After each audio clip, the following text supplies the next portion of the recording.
This is the Big O Show. This is the Big O Show. There we go. Now we got it. How you doing, my man? You doing good?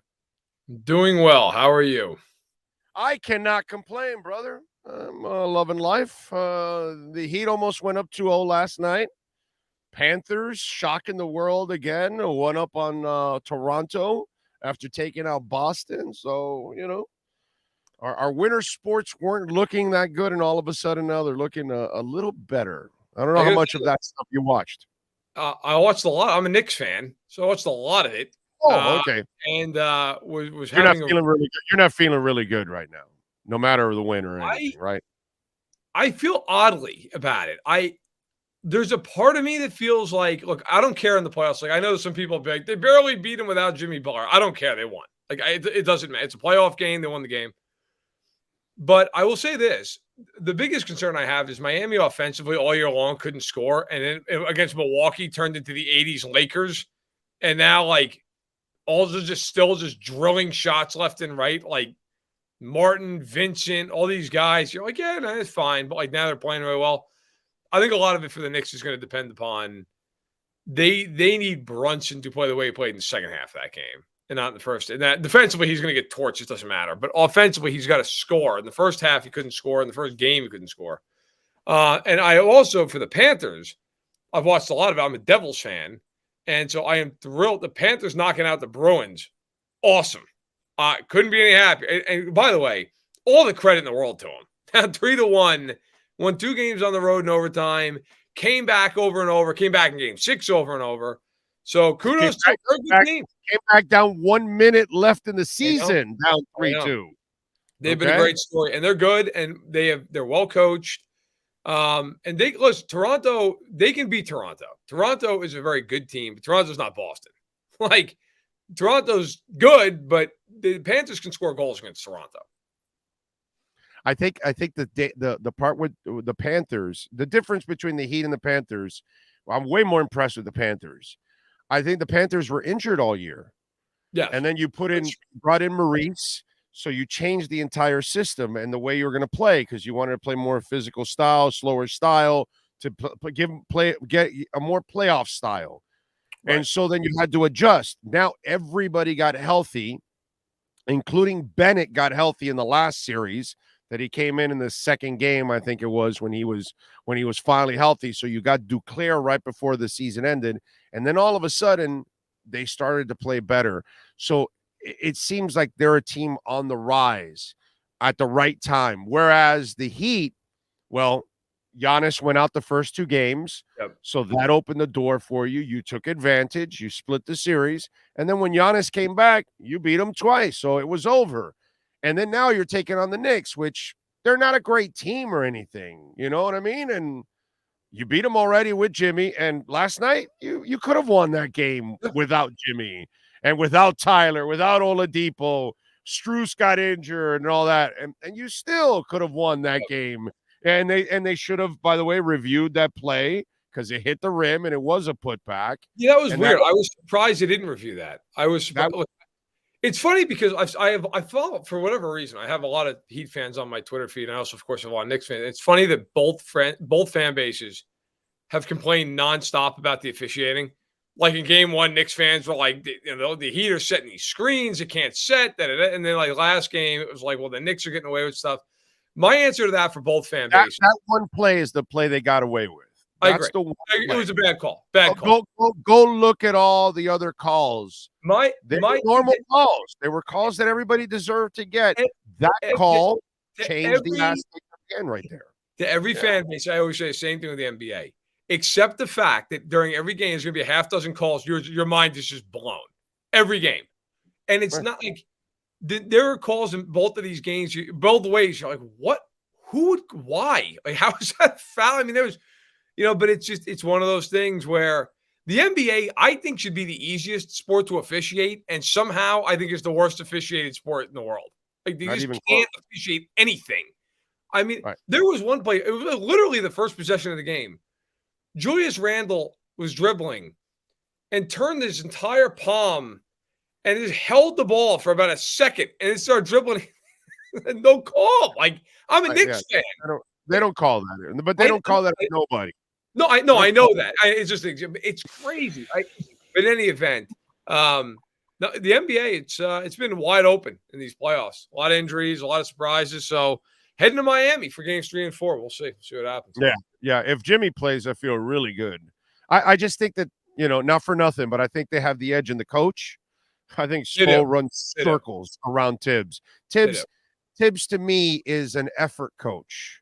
He gets you to work hard and play hard on defense and all that. And Spo will do that too, but then he will outthink your ass and he'll outplay your ass and he'll run plays and he'll run circles around you. You know what I mean? And he's a better coach. There was a moment where Brunson did something that was bad. It was like, and then they show Tibbs and he's like, has this shit face looking at Brunson coming back on the court. Like, why did you do that? And it's like, and that's the difference between him and Spo, where Spo would have no change in his face and he'd just keep going. Tibbs to me is too emotional at times. And then that's where he wears on his whole franchise and his players. That's why he never can stay in any place very long. And in a couple of years, the Knicks will make a change because he will wear out whoever he's coaching. I think the big thing for the Knicks in this series, and I agree with you, everything you said, I think that for me, the series is going to come down to the Knicks bench. The Knicks bench is one of the best in the league. It has not been good so far in the series.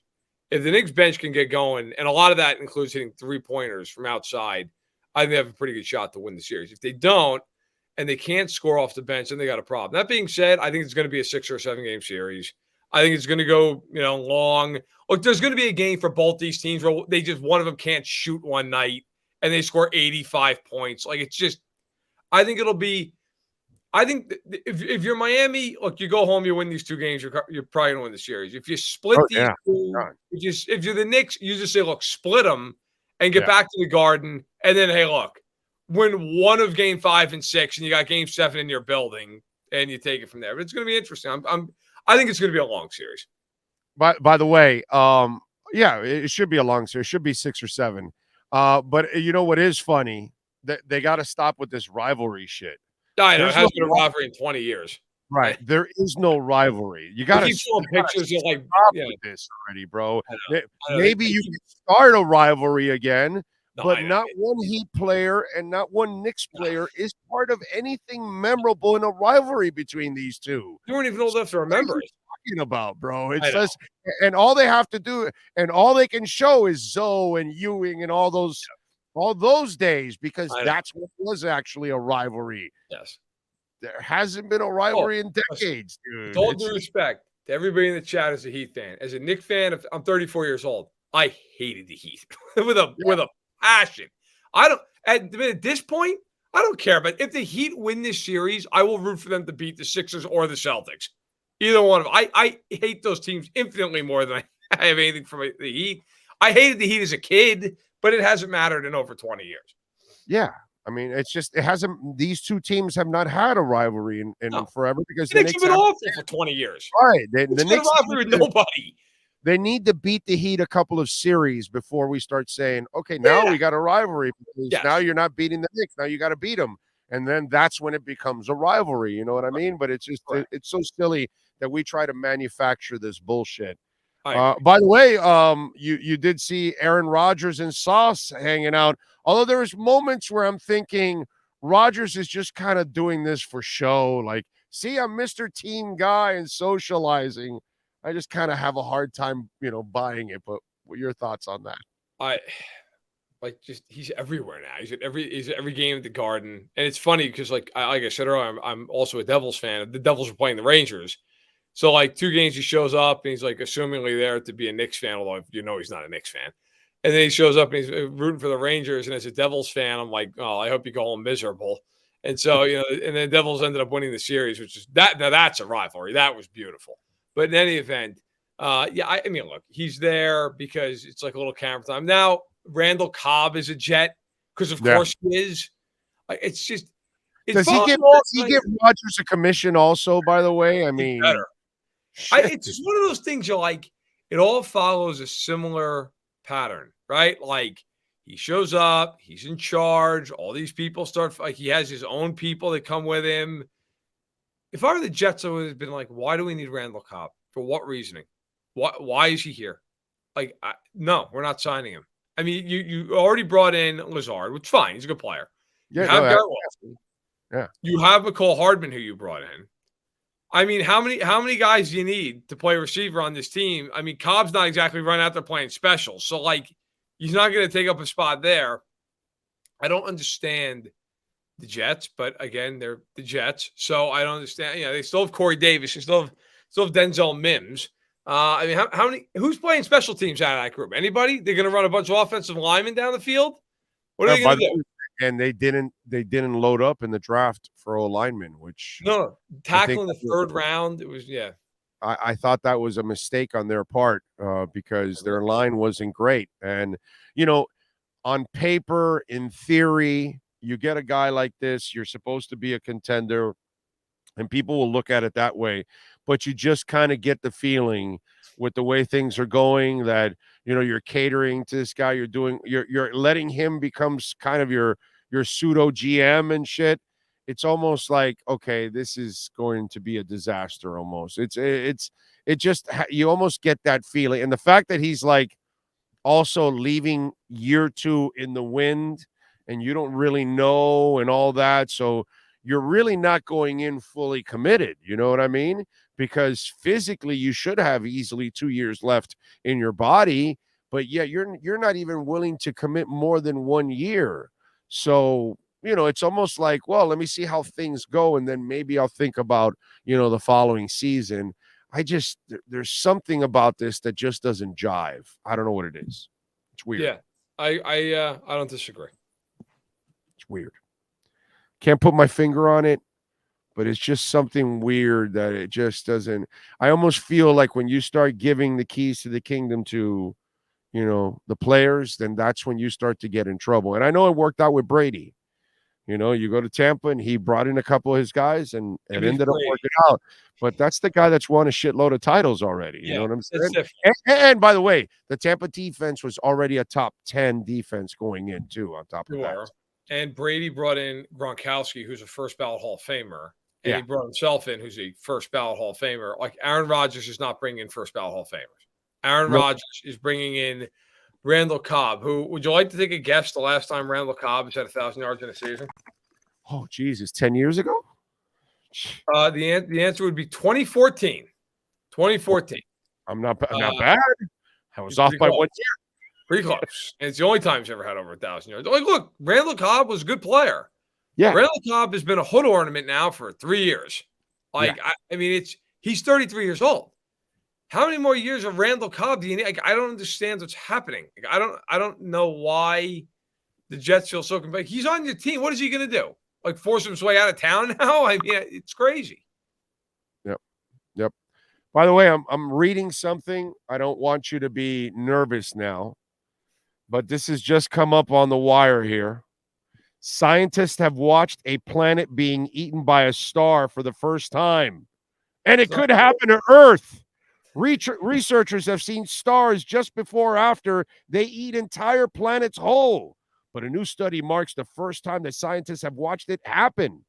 And they reach the end of their lives. Stars grow to about 1 million times their original size, eating up any planets and other objects that might be around them. The violent event happened in our own galaxy, about 12,000 light years away. Scientists believe astronomers watched it as a star grew to about 100 times brighter over a period of 10 days and then faded away. Great. We could be eaten by a star. All right. Well, then I don't have to work anymore, so that's fine. We don't have to pay our bills anymore. That's right. Hey, what the hell? There are worse ways to go. Yeah, when they call you, hey, you haven't paid your mortgage. Well, we're about to be eaten by a star. It doesn't matter. My mortgage. I won't have a home in just a few minutes. Don't you see that big ass Pac-Man coming our way? I had no idea that stars had hunger. I also did not know they could eat something. Hey, listen, we have one in town. His name is Bam Adebayo. He has no hunger. Well, he would have fit in with the Knicks for the last 20 years, who also collectively had no hunger for 20 straight years. Seriously, they're paying that guy $30-something million. It's not great. And I basically call him a super role player because that's what he is. He really is a super role, not a role player. I give him credit at least. He's a super role player. Defends everything, sets picks, assists. But, last night, Jimmy's out. All right, dude, let's go impose your offensive will. Right. No. It's 3 undrafted guys leading the Heat last night. I will say that is one thing that amazes me about them, because I'll be the first to admit, I saw them, 10 times this season or whatever. Like, there are guys in the Heat that, I've heard of them, but you're like, all right, what? And then, like Vincent's just raining threes. You're like, my God, what is happening? The guy's just drilling shots. Caleb Martin's a very good defensive player, can score some. He's good. He's the best all-around player they have out of that group. Yeah, he is. And then Kevin Love, by the way, let me say this. So he was on the Cavs. They released him for nothing. The Knicks played the Cavs. The Cavs could have been bringing the two of us off the bench. Every time they brought off their benches, the Knicks would just murder their bench. It's going like a 20-2 run. Yeah. And now they get the Knicks. Now, Kevin Love, historically, has killed the Knicks, and he just kills them. Every time he goes up, it kills him every time he sees him. I have a deep-seated fear of Kevin Love. He could play when he's 50, and if he raises up for a jumper, I'm scared. In fact, last night, he missed 2 free throws, which is extremely rare. It's like a 90%. Yeah. I was like, well, damn, dude. Him missing 2 free throws against the Knicks was like a solar eclipse. I couldn't believe he even missed 1, let alone missed 2 of them. But yeah, it's look, we all know there's going to be a game in this series at some point where one of these guys, and maybe it's Vincent, maybe it's Martin, maybe it's Quickly, maybe it's Toppin, have a game where they score like 20 points in the second half, and that's why one of these teams wins a game. But it's going to be interesting. They get a long break. Got to wait till Saturday to play game 3. So it's good for Butler. It's good for, I think it's honestly good for Randall, who actually played very well last night, but his ankle needs to heal. So we should see much healthier teams, I would think, on Saturday. All right. I gave the Dolphins an A+ for their draft. Okay. Now, hold on. I did not. They spent their first-round pick on Bradley Chubb. They spent their second-round pick on Cam Smith. Their third-round pick on Jalen Ramsey. I got you. Devon Achane was the other third-round pick. Right. Tyreek Hill for the 4th-round pick. Jeff Wilson Jr. for the 5th-round pick. 6th-round pick Elijah Higgins. And 7th-round pick Ryan Hayes, the offensive tackle. So if I tell you have 8 picks, and this is what you did with the 8 picks. No, because this is the reality. This is what they did with their 8 picks. Okay. And by the way, I do love the Cam Smith pick because I do too. I do like that. I told everybody last year in the summer that Byron Jones will get cut this year, and sure enough, he'll get cut now and in the summer. And then next year X will get cut. Well, Cam Smith is the guy that plays on the outside, and I think Fangio feels that Kohu and Needham are more inside guys. So he's going to need somebody to play when he puts Ramsey inside. He'll put Cam outside. And when X leaves next year, Cam will take over opposite of Ramsey as your starter. So to me, that pick helps this year and has the foresight for the future. And plus, he has talent because I talked to my guys around the league, and they liked him as late first and early second as it is. And then the other kid, A-Chain, he added a speed back, and I know what he's doing out of the backfield. So he added one more guy with Mostert, and now you've got Mostert and him coming out of the backfield with Tyreek and Waddle. Holy shit.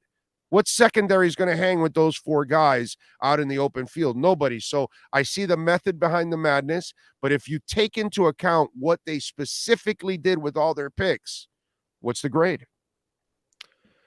So if I did it the way you did it, and I included Ramsey and Hill and Chubb, which is fine, I understand the thought process, then yeah, I'm probably with you. I mean, you're talking now. That's what you did. Well, that's not what I did. Because when I graded them for SI, I graded them based on just their actual 4 rookies. That's not fair. That's not fair. That's what I did. Whether you think it's fair or not is irrelevant. That's what I did. So I graded these guys. Now, look, you didn't include all the facts. That's I included the draft class. I included they picked at the clock. Okay, look, Now, if you want to talk, like, if you're including those guys with those, which is fine, then absolutely. If Tyreek Hill and Jalen Ramsey. Here, you know what? Here's the best way I can frame this. Okay, I'm going to spoil something for you. I'm going to give you guys a little know-how here before I even do this. I am going to pick the Dolphins to win the AFC East this year. I think they're the best team in the division. Oh, you're the second person on this show that's done it because I did it. So go ahead. I am taking the Dolphins. I think that now, of course, and I know you'd agree with this, the big looming question is Tua's health. Okay, we all know this. If he is reasonably healthy, plays 15 games, let's say. Exactly. Tua, right there. Okay. If he plays 15 games, let's say, 15 or more games, I think they will win the division. I think they are better than the Bills at this point. I do. I think it's close. I don't think it's a blowout, but I do think they're better than the Jets. I gave them, I believe it was a D+ in the draft because it took 4 guys. I mean, that was my reasoning. Now, my reasoning is I like the Cam Smith pick a lot because I also talked to people in the league who thought he was late first, early second. So I like that pick. I think it's a very good pick. I think he'll play. I think he's going to be a nice player. The other guys this year, you never know with the backs. The back could have 1,000 yards. The back could have 200 yards. You just don't know. You don't know how often he's going to play. But this guy's not an every down back. This is a complimentary back and a return. Right. And you don't know. I say this about every running back other than like a Bijan Robinson. You just don't know how often they're going to play and what role they're going to have and how often they're going to on the field. They can pick up a blitz, whatever. So I will say, I think if you're looking and you include all of it, and Hill and Ramsey and Chip, then yeah, absolutely. They get an A. I mean, who the hell did more at the draft picks than the Dolphins? So, I mean, if you want to look at it that way, sure. I looked at it as like they took 4 guys, and I don't care who you take. If you take 4 guys, I can't really give a huge grade because you're not going to get the cream of the crop because you're not picking all second round. All that said, it's unfair, but I get it. Now, hey, makes you feel better. I gave Denver a D+, and I thought Denver had an atrocious draft. And it had nothing to do with the fact they didn't have a lot of picks. I mean, Denver took a receiver with its first pick, and Denver has 3 receivers that are already starting. I don't understand what's happening there. But I do think Miami overall, I just wrote this for something that we're going to publish soon. I forget what it even is, honestly. You can make an argument nobody's added more talent to their roster in the last 3 years than Chris Greer has. You could argue other teams have added, similar to the Niners, maybe. I mean, some of the, Cincinnati certainly has added a ton. Dude, I trip out when somebody complains about Chris Greer, and I turn to them and I say, dude, this is the best Dolphins team you've had in like 20 years. This is the best quarterback you've had since Marino. What are you talking about, bro? They can challenge the Bills and possibly win the division. Yes. How is he not doing a good job? What is wrong with him? Look, if you assume health, which of course is a huge assumption, if you assume that Tua is healthy, I went through, I know what I wrote it for because I wrote about, we're doing a piece coming up about team needs, the remaining team needs. And I got to tell you, I had a hard time finding Miami. I mean, look, there's a couple spots on the offensive line you could sit there and point to and say, okay, right. I mean, right tackle being one of them. But like, I really sat there, and I think I even wrote one of them as edge, and not because they need edge rushers, Phillips and Chubb, right? But I said they just need to produce more than they produced down the stretch last year. Chubb needs to produce more. I love Phillips. I think he's going to be a really, really good player. And Chubb is a really good player when he's healthy, and he's now that he's in a new. He's got his defensive coordinator now in Fangio. I was going to say, right, Fangio's in, he knows the system. So basically, my need thought there was they have the players, they just need to produce there. But listen, I would make a strong argument, I think. The Dolphins. By the way, that secondary is going to make those pass rushers even better this year. Absolutely. Look, I think you can make a very strong argument. I am making the argument. I think the Dolphins are more talented than Buffalo is. I do. I mean, the concern I have with the Bills right now is you look at the Bills and look, Allen's phenomenal. Diggs is a great player. You get past that, and it's like Gabe Davis has games where he's great. He has a lot of games where he doesn't do much. I like Dawson Knox a lot. They just drafted a first-round tight end. They just paid Knox a fortune. I mean, if one more person says Dalton Kincaid's going to be Travis Kelce, I'm going to throw myself at the mercy of whoever that person. Please stop. Like, Dalton Kincaid might be a very good player. Dalton Kincaid might end up being Eric Ebron. You don't know. Nobody knows. Like, you don't know what he's going to be. And defensively, losing Edmonds, I think they'll be all right. I mean, they have Milano, but you look down the middle of that defense now, and it's Ed Oliver on a 1-year deal at this point. You have Edmonds who's gone. The safeties are both over 30 years old. They're both hurt last year. White came back last year and did not play to the level he played prior. It wasn't bad, but he wasn't great. If the Dolphins are healthy, to me, that team, they almost went into Buffalo and beat them. They should have beat them. Should have beat them in the regular season and the playoff game with Skylar Thompson. So I actually think Miami's the best team in that division, and I think is ready to really contend with the big boys. I agree. By the way, kudos to Houston. I don't know what'd you give them. You gave them an A, right? Because I thought they did A minus. Yeah, I can't remember off the top of my head, but yeah. You know, everybody killing them for trading up for Will Anderson. Like they gave up these picks. If Will Anderson ends up being a 8-time Pro Bowler, who cares? I people trade up for pass rushers, bro. You do what you can for franchise pass rushers. You need to look. You know, and Miami's figuring this out, and it's work. You win with stars in the NFL. I don't care. You can build a team of 40 guys who are solid players, and you're going to be a good team, and you're never winning anything. You're never winning the Super Bowl. You need to have guys who in big games can swing a game, whether that is a 3rd and 11 and a big catch, whether that's a pick in a big spot or breaking up a pass. It's what the Rams did a couple of years ago when they traded other picks for stars, and they won, and they got their title. You win. I mean, look, everybody knows the Chiefs, right? Like, they win the Super Bowl because they have Mahomes, and they have Kelsey, and they have Chris Jones. Now, other guys matter. I'm not saying, of course they matter, but those guys change the game. Those guys alter everything that happens around them. And I think right now at the Dolphins have Hill. They have Waddle. Tua played very well last year when he was healthy. Armstead went, again, another guy went healthy, but he's a franchise left tackle when he's healthy. They have Ramsey now. They have Holland, who's an excellent, underrated player nationally. They have Howard, who needs to bounce back. I think he's and you mentioned it, and I agree with you. Wilkins. Phillips is about to become a star. Yeah, Wilkins is very good player. But Jalen Phillips it's like a volcano that is about to explode, and you're just seeing the progression. And I believe that light is going to go full green right now this year. He's going to look like Gabe Vincent as he walks into the gym and he's open on every shot. I just look at the Dolphins and say, listen, right now, I think they're at minimum as talented as Buffalo. Now, again, there's questions with health and all that, but I think the Dolphins are positioned to challenge them. Now, I do think it's going to be very tight. I think the Jets are going to be involved. I think the one thing I can declaratively say, the Patriots are the worst team in that division. I would be shocked if they're not. And if they're not, it's going to be because of injury. It's going to be because some team got beat up. But to me, I look at the AFC East and go, all right, the Jets, the Bills, the Dolphins, and I think the Bills and the Dolphins, frankly, even a little bit more. But all three of them, I think are going to be right around 11 wins because they have a hard schedule this year. Tough schedule. AFC West this year. Got to play the NFC East. And they got to play each other. So it's a hard schedule, which is why I don't think any of them are going like 14-3.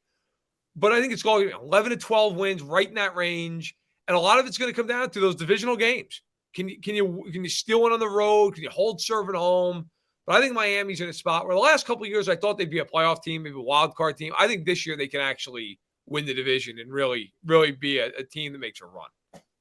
I'm with you there, man. I am. By the way, I'm hoping it's Miami KC Thursday night to open the season. That would be wild.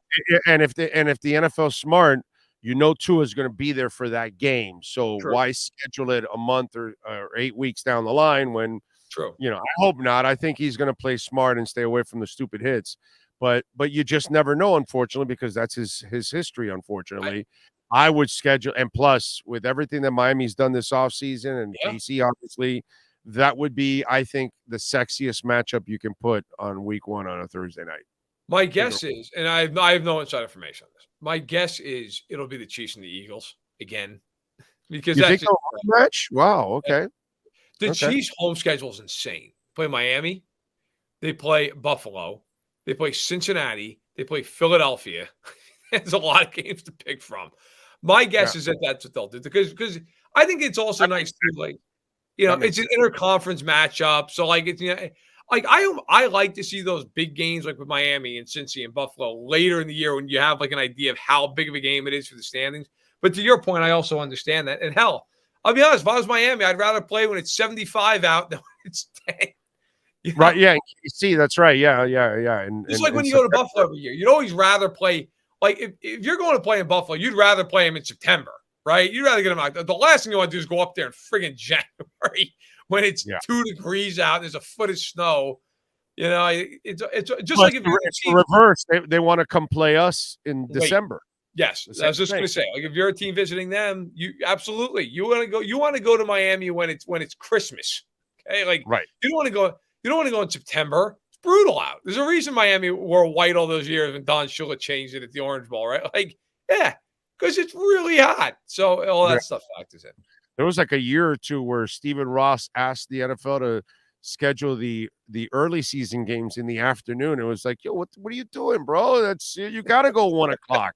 Yeah, because he was doing it for the fans. It's like, no, dude, you do it for the players so that you can have it expected. What is wrong with you? But you know, that's our owner. It's like Minnesota putting a dome on the stadium. What are you doing?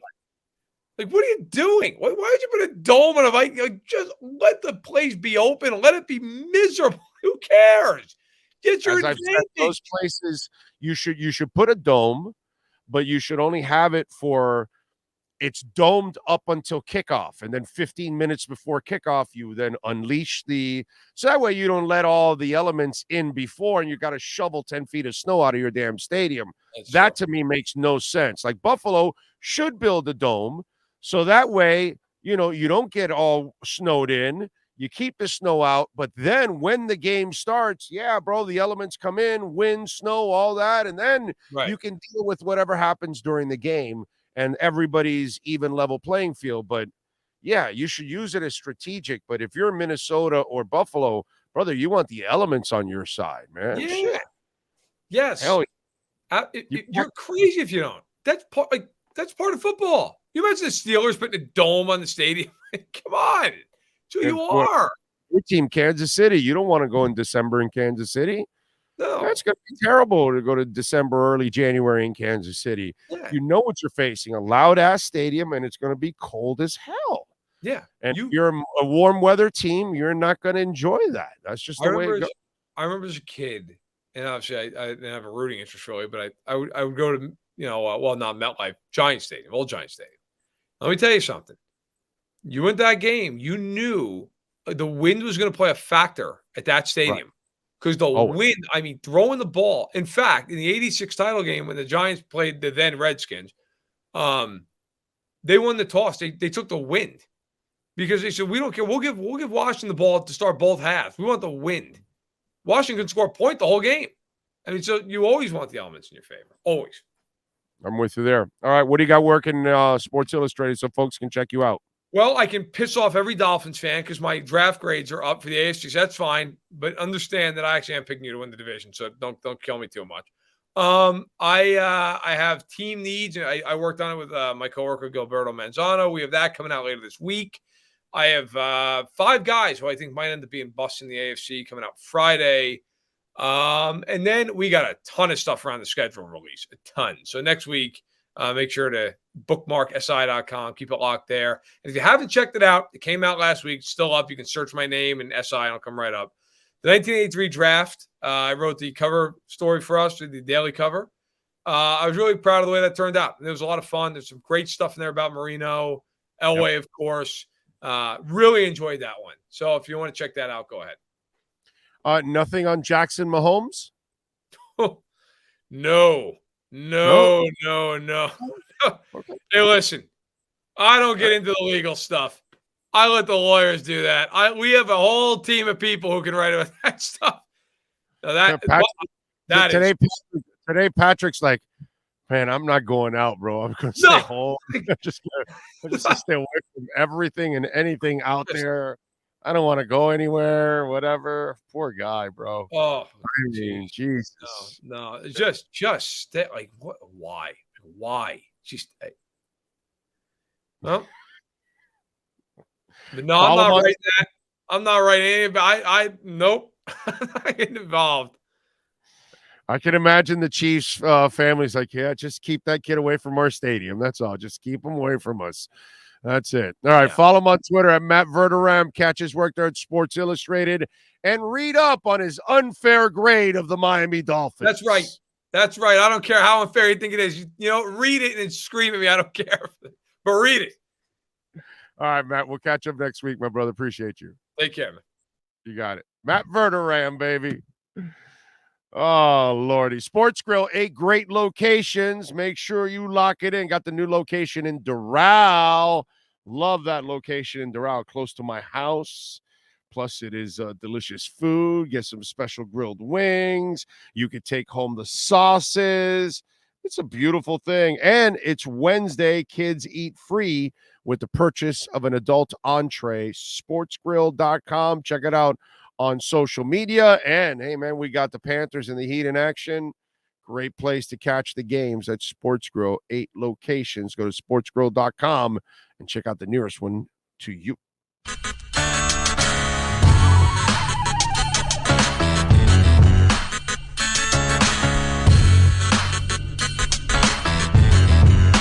This is the Big O Show.